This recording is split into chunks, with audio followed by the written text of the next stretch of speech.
you know anything about the Uluru Statement of the Heart?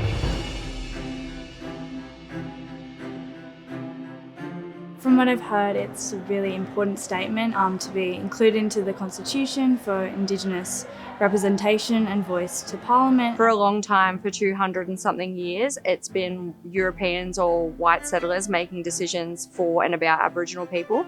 And I think if we're ever going to, make steps in self-determination, Aboriginal people know Aboriginal people best. So I think it's really important that we're the ones making decisions that directly affect us. We seek constitutional reforms to empower our people and take a rightful place in our own country. That just captures the really basic,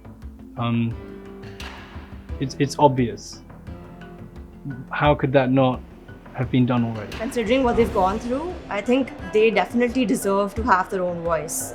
They were the first people on this land, so if they don't have a voice, then it's not done, it's not fair. In 1967 we were counted, and in 2017 we want to be heard, and that really resonates with me. There are two lines in there that really resonate with me. One is talking about how 60 millennia worth of our histories, how could they be erased in 200 years? The other part that resonates with me is where we're calling for our rightful place in our own country.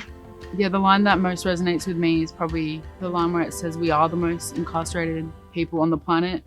And to me, it's just so upsetting. When people talk about the stolen generation, it's often talked about in past tense, but it's really important that we acknowledge that children are still being removed from their families. Plus, the protection of the enshrinement in the Parliament is kind of essential, because I understand there's been quite a lot of Indigenous-based policy that's kind of just been left behind.